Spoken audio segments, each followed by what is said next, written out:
இன்றைக்கி நம்ம யாரை பற்றி பார்க்க போகிறோம்னா ஒரு ரொம்ப ஃபேமஸான ஒரு பர்சன். ஃபேமஸ்ன்னு சொல்ல முடியாது, ஓரளவுக்கு தெரிஞ்ச பீப்புள் அப்படின்னு சொல்லலாம். அந்த பர்டிகுலர் பர்சன் வந்துட்டு நம்ம பிக் பாஸ் வீட்டில் வந்துட்டு பல பேர்களால் கூப்பிடப்படுறாங்க. அதில் ஒன்று வந்து மம்மி அப்படின்னு கூப்பிட்றாங்க. அவங்கள மம்மின்னா அந்த ஈஜிப்ஷியன் மம்மியெல்லாம் கிடையாது, அதான் அம்மா. அதை வந்துட்டு மா அப்படின்றாங்க, இல்லைனா மம்மி அப்படின்னு கூப்பிட்றாங்க. சில பேர் அவங்கள வந்து ராஜமாதா அப்படின்னு கூப்பிட்றாங்க. அவங்கள எந்த பேர் வச்சு கூப்பிட்டாலும் அவங்க வேறு மாதிரி இருக்காங்க. அது என்னதுன்னு நம்ம பார்ப்போம்.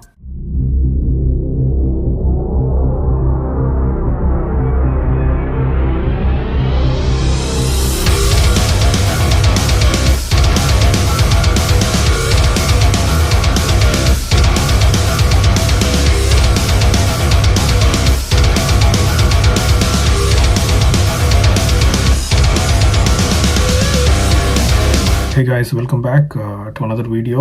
இது வந்துட்டு ஒரு புது சீரீஸ். ஏற்கனவே நான் வந்துட்டு ஒரு பர்டிகுலர் எபிசோட் பண்ணியிருப்பேன். அதாவது மாயான் பூர்ணிமான்ற இந்த 2 கண்டஸ்டன்ஸ் பற்றி நான் பேசியிருப்பேன். அது வந்து நீங்கள் ரோஸ்ட் அப்படின்னு நினைக்கலாம், இல்லைனா டீப் ஃப்ரைன்னு நினைக்கலாம். ஆனால் அதுக்கு நான் ஒரு புது பேர் வச்சுருக்கேன், பிக் பாஸ் ரேண்ட் அப்படின்னு. ஸோ ஸ்டார்டிங் டுடே நான் வந்து சில கண்டஸ்டன்ஸ் பற்றி பேச போகிறேன். அதில் அடுத்து 3ஆவதாக வந்துட்டு இங்கே நம்ம பேச போகிறது பர்சன் வந்து நான் ஏற்கனவே சொன்ன மாதிரி அவங்கள வீட்டில் நிறைய பேர் வச்சு கூப்பிட்றாங்க. மம்மின்றாங்க, ராஜமாதா அப்படின்றாங்க. இன்னும் சில பேர் வந்து ஷூட்டிங் பண்ணுற மாதிரியே இருக்கீங்க அப்படின்னு சொல்கிறாங்க. பட் அதெல்லாம் கிடையாது. அவங்க வந்துட்டு வேறு ஒரு ஆளாக வாழ்ந்துகிட்டு இருக்காங்க அந்த வீட்டில். இப்போ ரீசெண்டாக எவிக்டும் ஆகிட்டாங்க. அவங்க வேறு யாரும் இல்லை, விசித்ரா மேம் தான். ஸோ அவங்க பற்றி சொல்லணும் அப்படின்னா, ஆரம்பத்தில் வந்து ரொம்ப பாசிட்டிவாக அவங்க விளையாடிட்டு இருந்தாங்க. அவங்களுக்குன்னு ஒரு ஐடென்டிட்டி இருந்தது. எல்லாத்தையுமே தைரியமாக கேள்வி கேட்குறது. பிரதீப்பாக இருந்தாலும் சரி, விஜயாக இருந்தாலும் சரி, யார் பக்கமே சாயாமல் அவங்க வந்துட்டு நேர்மையாக விளையாடிட்டு இருந்தாங்க. அது எனக்கு ரொம்ப பிடிச்சிருந்தது. அதுக்காக நிறைய பேரும் ஓட் போட்டிருப்பீங்க. நானும் வந்துட்டு அவங்களுக்கு சம்டைம்ஸ் ஓட் போட்டு அவங்கள காப்பாற்றியிருக்கேன். ஏன்னா யூஸ்வலி 40+ ஏஜ் மேலே வந்துட்டு ஒருத்தர் அவ்வளோ நாள் நியர்லி 90 days தாக்கு பிடிக்கிறது ரொம்ப கஷ்டமான விஷயம். பட் என்ன ஆச்சுன்னா, in due course of time அவங்களுக்கு வந்து அதாவது யார் வந்து அதிகமாக கைத்தட்டல் வாங்குகிறாங்களோ, யார் வந்து ஃபேமஸ் ஆகுறாங்களோ அது அவங்களுக்கு பிடிக்கல. ஸோ இது ஒரு மேட்டர் ஆஃப் ஜெலசி தான். அதாவது போராமப்படுறதுனால தான் அவங்க வந்து அவங்களுடைய ஒரிஜினல் செல்ஃபையோ இல்லைனா அவங்களுடைய ஃபோக்கஸையோ அவங்க வந்துட்டு மிஸ் பண்ணிவிட்டு அவங்க அதாவது பிரதீப்போட டைம்லேயும் அவங்க அப்படி தான் பண்ணியிருப்பாங்க. ஸோ கிளாப்ஸ் வரப்போலாம் அவங்களுடைய ஃபேஸை பார்க்கணும். நம்ம ஒரு மாதிரி இந்த கண்ணை சிமிட்டுக்கிட்டே இருப்பாங்க. அப்புறம் வந்து எப்படி வந்து கிளாப்ஸ் வருது அப்படின்ற மாதிரி யோசிச்சுட்டு இருப்பாங்க. ஸோ அவனை பேக் பண்ணி அனுப்பிட்டாங்க. இப்போ நெக்ஸ்ட்டு டார்கெட் யாருன்னா நம்ம அர்ச்சனா தான். ஏன்னா அதிகமாக கிளாப்ஸ் வர்றது அந்த ஒரு பர்சன் தான். சரி, இது வந்து இந்த வீடியோ வந்து விசித்ரா பற்றி. அது நம்ம பேசுகிறப்போ மற்ற கண்டஸ்டன்ஸையும் நம்ம சம்டைம்ஸ் ரெஃபர் பண்ணுற மாதிரி இருக்கும். பட் மெயின் ரீசன் இந்த வீடியோ நான் ஏன் போஸ்ட் பண்ணுறேன் அப்படின்னா, நான் ஏற்கனவே சில வீடியோஸில் சொன்ன மாதிரி நம்ம வந்துட்டு ஏதோ ஷோவை பார்க்குறோம். சில பேர் பிடிக்குது, சில பேர் பிடிக்கல. சில பேர் வந்து இந்த வாரம் பிடிக்காது, அடுத்த வாரம் பிடிக்கும். அதுக்கப்புறம் நம்ம அவங்களுக்கு அதுக்கேற்ற மாதிரி ஓட் போட்டு போயிட்டே இருக்கோம். ஆனால் இந்த ஷோவே எது பற்றி அப்படின்னா, நீங்கள் யார், நீங்கள் எதுக்காக வந்திருக்கீங்க, உங்களுடைய கோல் என்ன, அண்ட் நீங்கள் மற்றவங்களோட எப்படி இருக்கீங்க, அதுதான் ஷோ இல்லையா?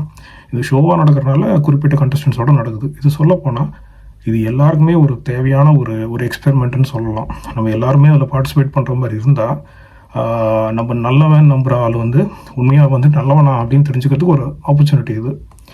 ஸோ அப்படிப்பட்ட ஒரு பாப்புலரான ஒரு ஷோவில் வந்து விசித்ரா வந்து it is not even that famous. அவங்க ஒரு பாயிண்டில் வந்துட்டு மேபி அவங்க சொல்லப்போனால் அவங்க பேர் கூட எனக்கு இப்போ தான் தெரியும், இந்த ஷோக்கு வந்த பிறகு தான். ஸோ அவங்கள பார்த்துருக்கேன் சில காமெடி சீன்ஸில். ஈவன் ஐ திங்க் ரஜினிகாந்தோட முத்து படத்தில் கூட நடிச்சிருப்பாங்க. அப்போது ஏதோ தெரிஞ்ச ஃபேஸாக இருந்தது, அவ்வளோதான். ஆனால் இப்போ வந்து அவங்களுக்கு ஒரு சான்ஸ் கொடுத்துட்டு அவங்கள எடுத்திருக்காங்க. அதை அவங்க எப்படி யூட்டிலைஸ் பண்ணணும் அதை வந்து அவங்க கிளியராக ஃபோக்கஸ் விட்டு ஷீ டீம்ட் அப் வித் எப்படி சொல்கிறது, அவங்களுக்கு ஏதோ ஒரு விஷயம் பீப்புள் லைக் மாயான் பூர்ணிமா கிட்ட பிடிச்சிருக்கு. So she likes to be with them even if they insult her, even if they are sorry, நான் அப்பப்போ இங்கிலீஷில் பேசிடுறேன். அவங்க என்ன சொல்ல வரேன்னா, விசித்ரா வந்து அவங்களுக்குன்னு ஒரு ஐடென்டிட்டி, ஒரு தனித்தன்மையாக என்னன்னு தெரியல கரெக்டான வேர்டு. ஸோ அவங்க அந்த மாதிரி இருக்கிறத விட்டுட்டு அவங்க முன்னாடி டாமினேட்டிங்காக ரொம்ப அப்படி போல்டாக இருந்தாங்க. கடைசி வரைக்குமே அப்படி தான் இருந்தாங்க. ஸோ அவங்க அந்த மதர் அந்த பர்டிகுலர் ஆஸ்பெக்ட் நான் ஃபஸ்ட் அது பேசிடுறேன், அப்புறம் நம்ம அர்ச்சனா கிட்ட வரலாம். So when you say your a mother, அதாவது நான் வந்து அம்மா மாதிரி அப்படின்னு சொல்கிறப்போ அதோடைய குணாதிசயம் அப்படின்வாங்களே, அந்த கேரக்டரிஸ்டிக், அவங்க எப்படி பிஹேவ் பண்ணுறாங்க, எப்படி பேசுகிறாங்க. ஸோ அவங்க வந்து எனக்கு தெரிஞ்சு எங்கேயுமே அந்த மாதிரி ஒரு, அதாவது ஒருத்தர் அழுகிறப்போ போய் பக்கத்தில் உட்கார்றதோ அவங்கள சேஃப்கார்ட் பண்ணுறதோ அதெல்லாம் ஓகே. அது வந்து ஈவன் சொல்லப்போனால் சேஃப்டிலாம் பண்ணோன்னா சோல்ஜர்ஸ் கூட சேஃப்டி பண்ணுவாங்க, போலீஸ்மேனும் சேஃப்டி பண்ணுவாங்க. இல்லை நீங்கள் எந்த ஒரு பர்டிகுலர் ட்ரைனிங் எடுக்காத ஆள் கூட சேஃப்டி பண்ணலாம். அதுக்கு நீங்கள் வந்து தாயாக இருக்கணும்னு அவசியம் இல்லை. ஸோ ஒரு தாயன்னு சொல்கிறப்போ அது யார், அவங்க எப்படி இருப்பாங்க, அவங்க வந்து ஃபஸ்ட்டு பேசுகிறது சாஃப்டாக பேசுகிறது, அப்புறம் வந்து அவங்கள புரிஞ்சுக்கிறது, ஃபஸ்ட்டு வந்து ஸ்பேஸ் கொடுக்கணும், மற்றவங்க பேசுகிறதுக்கு ஸ்பேஸ் கொடுக்கணும். ஒரு அம்மான்னு சொல்கிறப்போ எப்போவுமே கண்டிச்சுட்டே இருக்க முடியாது இல்லையா. ஸோ மேபி அவங்க ஆக்சுவல் லைஃப்பில் அவங்க 3 சன்ஸ் இருக்காங்க அவங்களுக்கு, அவங்களோட எப்படி இருக்காங்க நமக்கு தெரியாது. அதே மாதிரி இங்கே இருக்காங்களா அப்படின்னா ஓகே, அது நம்ம வேறு வழி இல்லை, நம்ம அக்செப்ட் பண்ணி தான் ஆகணும். Okay, this is how she is அப்படின்னு. ஆனால் எனக்கு அந்த மாதிரி தெரியல. எனக்கு தெரிஞ்சு அவங்க அவங்கள ரொம்ப கேரிங்கும் லவ்விங்காக இருக்காங்க. அண்ட் தென் ஹியர் அவங்க வந்துட்டு ரொம்ப டாமினேட்டிங்காக ஒரு கமாண்டர் மாதிரி தான் இருக்காங்க. ஸோ ஒரு கமாண்டிங் ஆஃபீஸர் மாதிரி இருக்கிற இந்த particular person, that is Vichitra, அவங்க நான் மதர் அப்படின்னு சொல்கிறப்போ வந்து நீங்கள் பேசுகிறதுக்கும் உங்களோட ஆக்ஷன்ஸுக்கும் சம்மந்தமே இல்லாமல் இருக்குது, ரைட். ஸோ இதுதான் வந்து எல்லாருமே அட் பாயிண்ட் ஃபீல் பண்ணியிருப்பாங்க. அவங்க கூட இருக்கிறவங்களும் சரி, ரைட் ஃப்ரம் மாயாலாம் வந்து நம்ப முடியாத ஒரு கேரக்டர், கூடவே இருந்து குழி பறிக்கிற ஒரு ஆள் அது. ஸோ அந்த மாதிரி பீப்புளோட வந்து எப்படி அவங்க ஜெல் ஆகிறாங்கன்னு சத்தியமாக புரியல எனக்கு. So from that day onwards I stop supporting her. சொல்லப்போனால் இந்த சேனல் வந்துட்டு நான் யாருக்குமே ஃபேவரட்டிசம் பண்ண மாட்டேன் அப்படின்னு சொல்லி தான் நான் ஆரம்பித்தேன். எந்த இடத்துலையும் கோவப்படக்கூடாது, எந்த ஒரு வார்த்தையும் விடக்கூடாதுன்னு நான் எவ்வளவோ ட்ரை பண்ணியிருக்கேன், இப்போ வரைக்கும் ட்ரை பண்ணிட்டு தான் இருக்கேன். பட் சில பேர் பண்ணுற ஆக்ஷன்ஸ்லாம் பார்க்குறப்போ வந்து ஐ கேனாட் அது வந்து டைஜஸ்ட் பண்ண முடியல. அது வந்து கேட்டு தான் ஆகணும். அது கேட்குறப்போ கொஞ்சம் ஆவேசப்படுறதா இருக்கும். அதனால தான் இந்த பிக் பாஸ் ரேண்ட்ன்றதை நான் ஆரம்பிச்சிருக்கேன். எனக்கே நம்ம எல்லா கண்டஸ்டன்ட்டையும் பார்க்க போகிறது கிடையாது. ஏன்னா சில பேர் பேசுகிறதுக்கு வர்த்தே இல்லாத சில ஆளுங்க, இந்த விக்ரம், நிக்சன் மாதிரி ஆளுங்கெல்லாம் பேசுகிறதே வேஸ்ட்டு. அவங்க பற்றி பேசி அவங்க ஃபேமஸ் ஆகிறதுக்கு நம்ம பேசாமே இருக்கலாம். சரி, அது இப்போது விசித்ராவுடைய பர்சனாலிட்டி, அதாவது பர்சனாலிட்டி அனாலிசிஸ், கேரக்டர் அனாலிசிஸ்ன்னு ஒன்று பண்ணியிருப்பாங்க. அதை நான் வந்து தனியாக பண்ணுறேன். அது அவங்களுக்கே நான் வந்துட்டு விசித்ரா பற்றியும் பேசணும், அவங்க எப்படிப்பட்ட கேரக்டர் அப்படின்னு. ஆனால் எனக்கு அவங்கள வந்து ஒரு கண்டஸ்டண்ட்டாக தான் தெரியுமே தவிர்த்து, அப்பார்ட் ஃப்ரம் மூவிஸ் எனக்கு பெருசாக அவங்க லைஃப் எப்படி இருக்கும், அவங்க ஏன் ஒரு மாதிரி பேசுகிறாங்க, இல்லைனா ஏன் இந்த மாதிரி நடந்துக்கிறாங்கன்றது இப்போ வரைக்குமே அது எனக்கு ஒரு மர்மமாகவே இருக்குது. நிறைய பேருக்கு அப்படி தான் இருக்கும்னு நினைக்கிறேன். ஸோ அது என்ன பண்ணுதுன்னா, இட் கிரியேட்ஸ் கன்ஃபியூஷன். அந்த கன்ஃபியூஷனில் தான் அவங்க வந்துட்டு மிஸ் அவுட் ஆகிறது, இப்போ எவிக்டும் ஆகிட்டாங்க. சரி, நம்ம நெக்ஸ்ட்டு டாபிக் என்னென்னா, அர்ச்சனாவுக்கும் விசித்ராவுக்கும் என்ன பிரச்சனை. சரி, முதல்ல இந்த 2 பேர் வந்து என்ன சொல்லுவாங்க, ட்வின் சிஸ்டர்ஸ்ன்னு சொல்லலாம். ட்வின்ஸ் கிடையாது, but almost mother and child. என்னென்னா ரொம்ப அஃபெக்ஷனேட்டான, கேரிங்கான ஒரு பியூட்டிஃபுல்லான ஒரு ரிலேஷன்ஷிப்பை நம்ம பார்க்க முடிஞ்சது இனிஷியல் டேஸ். அதாவது அர்ச்சனா வந்தப்போ அவங்க கம்ப்ளைண்ட் பண்ணிட்டு தான் இருந்தாங்க, விசித்ரா அவங்கள பற்றி ஒர்க் பண்ண மாட்டேன்றா, அது இதுன்னு, எப்போ பார்த்தாலும் அழுதுகிட்டு இருக்கான்னு. But when the entire house was against her, அதாவது மாயா அண்ட் பூர்ணிமா அந்த டீமெல்லாம் வந்து அந்த பிரதீப் மேட்டரில் ஆக்சுவலாக விசித்ராவோட தான் சண்டை போட்டிருப்பாங்க. அப்போது அர்ச்சனா தான் ஃபுல் அண்ட் ஃபுல் சப்போர்ட் பண்ணாங்க விசித்ராவுக்கு, அவங்க கூட நின்றாங்க. அண்ட் அஃப்கோர்ஸ் தினேஷும் கொஞ்சம் சில இடத்துல பேசியிருப்பார். பட் பில்லர் ஆஃப் சப்போர்ட்டாக இருந்தது, மெயின் சப்போர்ட்டாக வந்து விசித்ராவுக்கே இருந்தது வந்து அர்ச்சனா தான். அதில் எத்தனை பேர் அக்செப்ட் பண்ணுவீங்கன்னு தெரியல, பட் அதான் உண்மை. நீங்கள் எபிசோட்ஸ்லாம் நானும் 24 ஹவர்ஸ் பார்க்குறது கிடையாது, ஆனால் அந்த பார்க்குற அந்த 1.5 ஹவரோ இல்லைன்னா 1 ஹவர் எபிசோட்லேயே பார்த்தீங்கன்னா அவங்க அப்படி ஒருத்தர் வந்து சப்போர்ட் பண்ணியிருப்பாங்க. நிறைய இடத்துல அவங்களே வந்து ஒரு நெகட்டிவ் கேரக்டர்ஸ் மாதிரி நமக்கு தெரிஞ்சிருப்பாங்க. பட் தென் அதுதான் வந்து ஃப்ரெண்ட்ஷிப், அதுதான் உண்மையான ஒரு ஃப்ரெண்ட்ஷிப்னு நம்ம சொல்லலாம். ஆனால் அது எப்படி இந்த மாதிரி மாறிச்சு, அதாவது ஒருத்தரை வந்து அவ்வளோ சப்போர்ட் பண்ண ஒரு ஆள், ஹவு கேன் ஷீ திடீர்னு ஆப்போசிட் பார்ட்டிக்கு போயிட்டு உன்னை எனக்கு ரொம்ப பிடிக்கும், அப்படியே மாயா கிட்ட சொல்கிறாங்க உன்னை வந்து ரொம்ப பிடிக்கும் எனக்கு அப்படின்னு சொல்கிறாங்க. பிடிக்கிறதுக்கு அங்கே என்ன இருக்குன்னு சத்தியமாக தெரியல. அங்கே கேரக்டரும் கிடையாது, சரி பார்க்குறதுக்கும் அங்கே ஒன்றும் கிடையாது. அப்புறம் எப்படி உங்களுக்கு பிடிக்குதுன்னு தெரியல. மேபி அந்த மாதிரி ஒரு பொண்ணு, இல்லைனா என்னுடைய விஷயம் என்னென்னா, அவங்க சொல்கிற உண்மைன்னா அந்த மாதிரி ஒரு பொண்ணு வந்து உங்களுக்கு என்ன டாட்டர் இன் லாவாக அமையணும். எனக்கு தமிழில் தெரில அது என்ன சொல்லுவாங்கன்னு. ஸோ அந்த மாதிரி அமையணும் for one of your sons அப்படின்னு நான் வந்து வேண்டிக்கிறேன். So coming back to this issue about Archana and Vichitra. So Archana மேலே என்ன இவங்களுக்கு அவ்வளோ ப்ராப்ளம் அப்படின்னு பார்த்தீங்கன்னா, இதுதான் இஷ்யூ அதுதான் இஷ்யூன்னு சொல்ல முடியாது. நம்ம சொல்லப்போனால் இவ்வளோ தூரம் விசித்ரா வந்து ட்ராவல் பண்ணதே, இந்த 90+ டேஸ் இருந்ததே வந்து அர்ச்சனானால தான். அது அவங்களுக்கே தெரியாது. ஏன் அர்ச்சனாக்கே தெரியாது அந்த விஷயம். அவங்க கூட சப்போர்ட்டிவாக இருந்ததுனால தான் அவங்க யாருன்னு நமக்கு தெரிஞ்சது. And we started trusting Vichitra. அவங்க நல்லவங்க, நியாயத்துக்கு குரல் கொடுக்குறாங்க அப்படின்னு சொல்லிட்டு நான் கூட ரொம்ப அப்ரிஷியேட் பண்ணியிருப்பேன் என்னோடய ப்ரீவியஸ் வீடியோஸில். பட் அது அப்படியே வந்து பல்ட்டி அடிச்சு, பல்ட்டி அடிச்சு டோட்டலாக வந்து அவங்க கொலாப்ஸ், அவங்களுடைய டவுன்ஃபாலுக்கு அவங்க தான் காரணம். ஆனால் அவங்க அது கடைசி வரைக்கும் அதை அவங்க ஒத்துக்கவும் மாட்டாங்க, அதை அவங்க பார்க்கவும் இல்லை. அவங்க கண்ணுக்கு அதாவது ஒருத்தங்க அதிகமாக கிளாப்ஸ் வாங்குறாங்க, அது ஒன் ரீசன். ஸோ அது அர்ச்சனா வந்துட்டு ரொம்ப கிளாப்ஸ் வாங்குறாங்கன்றது. ரெண்டாவது, அவங்க ரொம்ப ப்ரிப்பேர்டாக இருக்காங்க அப்படின்னு ஒரு விஷயம் சொன்னாங்க. இதெல்லாம் அவங்களே கொடுக்குற வாக்குமூலம்னு கூட சொல்லலாம். நிறைய இடத்துல பேசுகிறப்போ அவருக்கு கிளியராக எல்லாமே தெரியுது. எங்கே என்ன பேசணும், எப்படி பேசணும், எப்படி ப்ரெசென்ட் பண்ணிக்கணும், நல்லா ஹோம்ஒர்க் பண்ணிட்டு வந்திருக்கா, புக்கெல்லாம் பண்ணிட்டு வந்திருக்கான்னு என்னென்னவோ இஷ்டத்துக்கு அடித்து விட்றாங்க. பட் உங்கள் பிரச்சனையே அதுதான். அதாவது அவங்க நல்லா ப்ரிப்பேர்டாக வந்திருக்காங்க. இது எப்படி இருக்குன்னா, ஒரு எக்ஸாமுக்கு 2 பேர் போகிறாங்க. சரி, ஒரு 30 பேர் போகிறாங்கன்னு வச்சுக்கோங்க. அந்த 30 பேரில் வந்து ஒருத்தன் எப்போவுமே நல்லா படிக்கிறவன், ஒருத்தன் சுமாராக படிக்கிறவன், மீதி பேரெல்லாம் வந்து ஏதோ ஆவரேஜ் இல்லைன்னா சுத்தமாக படிக்காத ஆளுங்க அப்படின்னு வச்சுக்கோங்க. அதில் வந்து சுமாராக படிக்கிற ஆள் வந்து விசித்ரா, மற்ற பேர் வந்து மாயா பூர்ணிமா அப்படின்னு வச்சுக்கலாம். அர்ச்சனா வந்து ஆரம்பத்துலேருந்து ரொம்ப பர்ஃபெக்டாக அந்த கேம் அப்சர்வ் பண்ணிவிட்டு அனலைஸ் பண்ணிவிட்டு அவங்க வந்திருக்காங்கன்னு வச்சுக்கலாம். ஸோ அவங்க ஆரம்பத்துலேருந்து ப்ராப்பராக விளையாடுறாங்க. அப்போவே அவங்களுக்கு கொஞ்சம் இஷ்யூஸ் இருந்தது. அஃப்கோர்ஸ் அவங்களால வந்து அந்த நெகட்டிவிட்டி வந்து ஃபேஸ் பண்ண முடியலை. நிறைய இடத்துல கொலாப்ஸ் ஆகிருக்காங்க, அழுதுருக்காங்க. இது எல்லாமே வந்து ஆக்டிங்னு சொல்கிறவன் வந்து அவன் ஃபஸ்ட்டு மனுஷனே கிடையாது. அது எல்லாமே ஆக்டிங்னு நம்ம எப்படி சொல்ல முடியும்?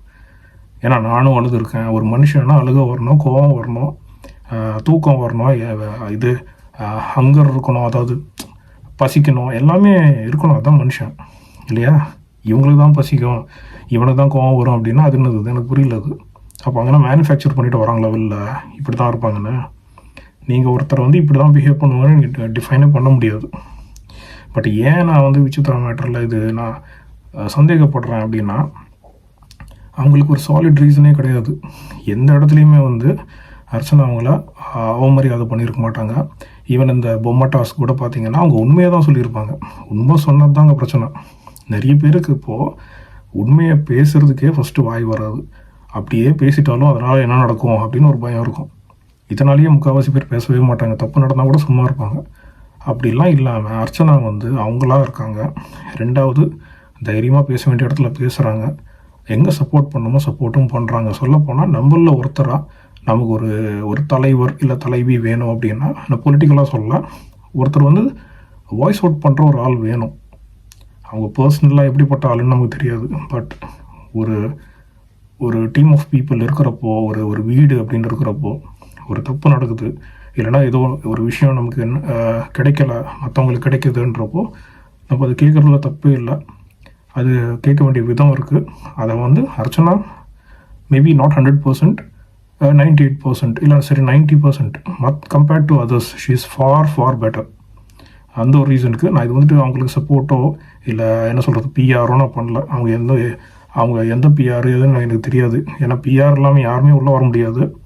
அந்த பிஆரும் எப்படி வேலை பண்ணுறாங்களோ அதுவும் நமக்கு தெரியாது. சரியா? ஸோ இதில் எனக்கு நயா பைசா யூஸ் கிடையாது.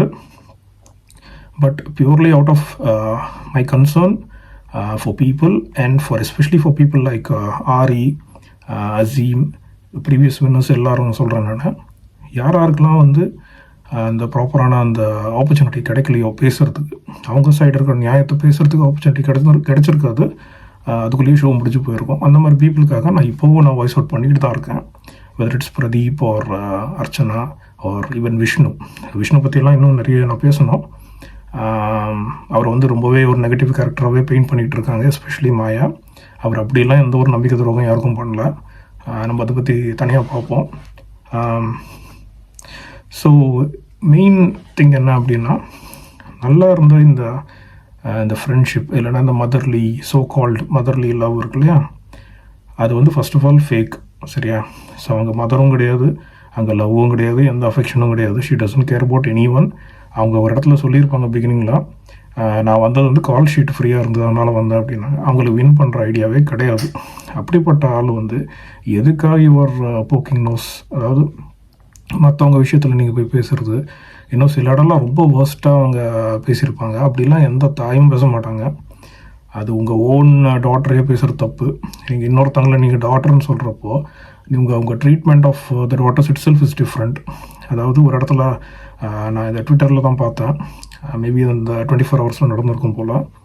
2 பேருமே கூட இருக்காங்க, விசித்ராவோட மாயாவும்.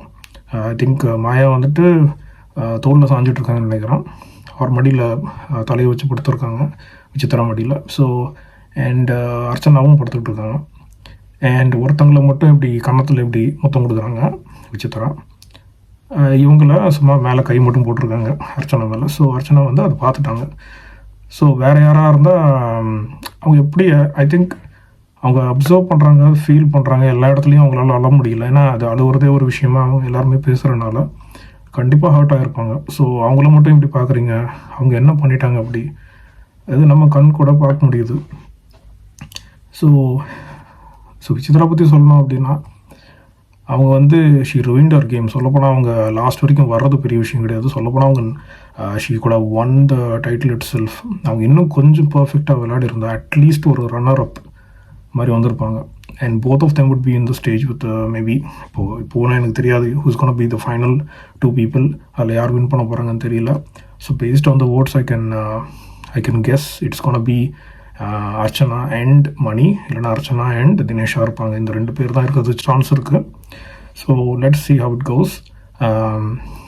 ஸோ இந்த வீடியோ மூலிமா நான் வந்து யாரையுமே நான் இன்ஃப்ளூயன்ஸ் பண்ணுற ஐடியா எனக்கு கிடையாது.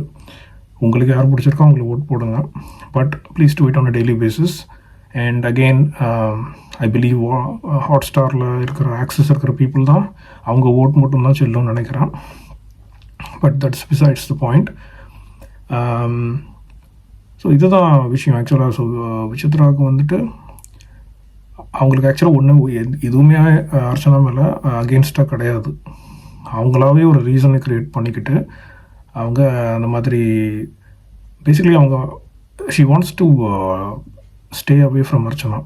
அது ஏன் ஸ்டே அவே அப்படின்னா, அவங்க என்ன நினைக்கிறாங்க, அவங்களுடைய வெளிச்சத்தில் இவங்க வாழ்கிற மாதிரி நினைக்கிறாங்க. இவங்க ஏதோ சூரியன் மாதிரி, யார் விசித்ரா வந்து சூரியன் மாதிரி, அர்ச்சனா வந்துட்டு நம்ம சந்திரன் மாதிரி. அவங்க லைட் எடுத்துக்கிட்டு அவங்க எங்கே ஃபேமஸ் ஆகிடுவாங்களோ. எப்படி இருக்கு பாருங்கள் கதை.